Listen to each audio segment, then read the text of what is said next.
Greetings everyone. Today I'm going to talk about Rectus Sheath Block. These are the outline of the presentation today.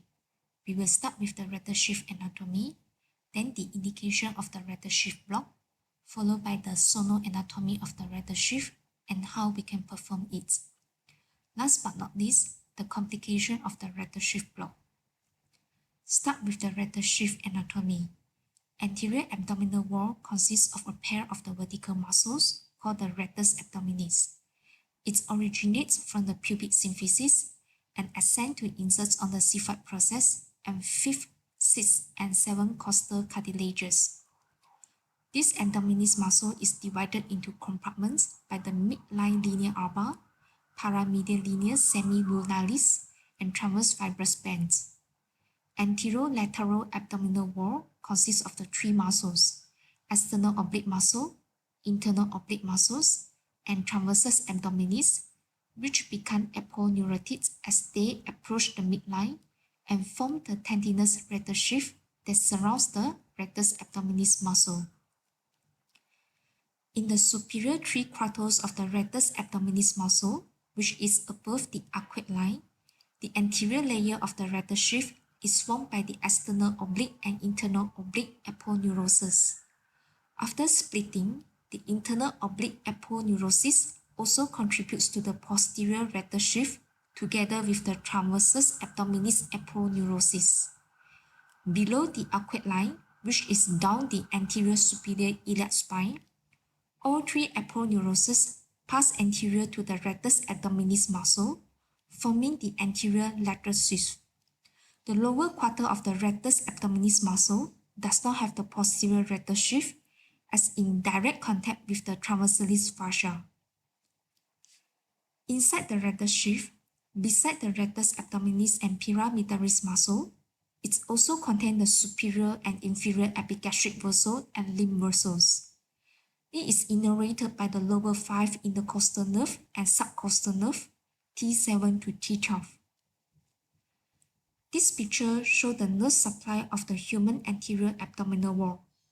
Muscle was innervated by the lower 6 thoracic nerve, iliohypogastric nerve, and ilioinguinal nerve, whereas the anterior cutaneous branches of the T7 to T12 and iliohypogastric nerve travel from the lateral to anterior and pierce the posterior rectus sheath to supply the skin of the anterior abdominal wall. Bilateral rectus sheath provide analgesia to the anterior medial abdominal wall, which target the anterior cutaneous branches of the intercostal nerve and subcostal nerve. It is a useful analgesic option for the patient undergoing midline laparotomy, repair of the umbilical or incisional hernia, laparoscopic surgery with umbilical probe, and gynecological abdominal surgery. It is a somatic plain block, hence does not cover visceral pain. To perform rectus sheath block, we need to familiarize ourselves with the sonoanatomy of rectus sheath.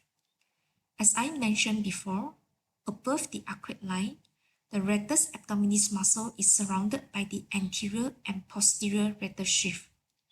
Below the arcuate line, the rectus abdominis is in direct contact with the transversalis fascia. There is no posterior rectus sheath. When performing rectus sheath block, our goal is to deposit the local anesthetic between the rectus abdominis muscle and the posterior rectus sheath. Linear transducer is adequate for the normal to thin individuals. However, in obese individuals, low-frequency curvilinear probe is preferred to improve visualization of the deeper fields. Needle length depends on the patient size. Normally, 80 mm is adequate, but sometimes longer 100 mm may be required for the obese individuals. A large volume local anesthetic, at least 20 ml on each side, is required in order to increase the cephalocaudal spread of the local anesthetic for adequate rectus sheath block. Patient may be in supine positions. The transducer may be placed in the transverse orientations above the umbilicus, approximately 1 cm from the center. The rectus abdominis is imaged in short axis rather than longitudinal axis. The needle is inserted in plane techniques, directed from the medial to lateral, as this trajectory may reduce the risk of the iatrogenic visceral injury. The sonogram on the left illustrates the double hyperechoic line that should be visualized when performing ultrasound-guided rectus sheath block. The transversalis fascia just deep to the posterior rectus sheath. Sonogram on the right side is imaging after injection of the local anesthetics. Rectus abdominis muscle is lifted out from the posterior rectus sheath. From here, we can see that there is additional hypoechoic injected is seen deep in the posterior rectus sheath, causing the subcostal tap block.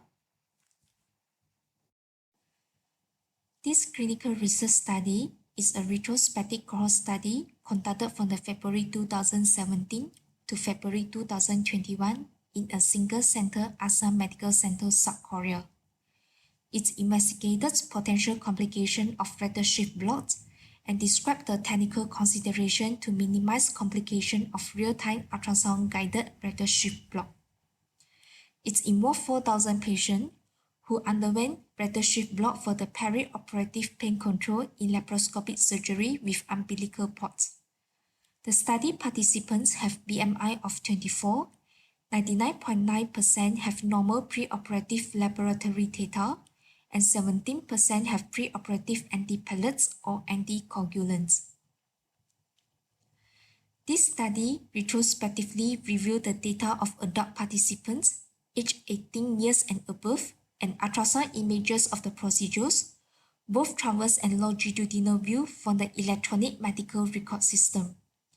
The information collected included the age, BMI, past medical history, preoperative blood investigations, antiplatelets or anticoagulants and its duration of discontinuations, operators and the timing of procedures, duration of operation, and type of anesthesia. Incomplete data or undetermined ultrasound images were excluded from the study. This table shows the summary of the clinical characteristics of the study participants. For the real-time ultrasound-guided rectus sheath block were performed bilaterally in the patients. A bilateral two-block placement was considered as one rectus sheath block. The procedure was performed either after induction before skin incisions or after the skin closure before emergence. It was conducted by the 6 experienced anesthesiologists who performed at least 500 to 1,000 cases before, or by trainees who underwent 1 week of the training under supervision. Equipment used were the GE Healthcare ultrasound machine with the linear transducer, and the needle used was a 23-gauge Queen needle. For the procedure, operators follow an identical protocol. The linear ultrasound transducer was placed transversely on the abdomen that correlated the surgical incisions, generally between the T8 to T11 dermatomes. After identifying the linear alba, the probe moved laterally to identify the rectus abdominis muscle. The rectus abdominis muscle was surrounded by the anterior and posterior rectus sheath, and the transversalis fascia and peritoneum were located posterior to the posterior rectus sheath. 23-gauge Queen needle was then inserted medially to laterally using implant methods in this study. Once the needle tips was in the plane between the lateral side of the rectus abdominis muscle and the posterior rectus sheath, 15 to 20 ml of 0.375% ropivacaine was administered on each side. Negative aspiration test was performed before YA injections to ensure no blood was aspirated. Needle was further advanced to continue hydrodissect within the plane after the rectus abdominis muscle was separated from the posterior rectus sheath. In this study, 44 patients out of 4,077 were excluded as the quality of the ultrasound image was poor to analyze. Hence, 4,033 patients were included in this study. Overall complication rates was 2.4%, which was 96 adverse events. The most common complication observed in this study was an extra rectus sheath injection. The rate was 2.2%. Extra rectus sheath injection decreased the analgesic efficacy. Moreover, if the needle advanced beyond the transversalis fascia, intraperitoneal puncture possibly leading to the bowel perforations, which didn't report in this study. Intraperitoneal vascular injury can also occur since the intraperitoneal vessels are sometimes located close to the posterior rectus sheath. Vascular injury with hematoma was rare. 0.2%, which was 8 cases, were observed in this cohort. 7 cases involved inferior epigastric artery accompanying rectus sheath hematoma. Rectus sheath hematoma usually subside with the conservative management. Substantial hemorrhage sometimes require emergent surgical interventions, while bowel injury or local anesthetic injury was not reported in this study.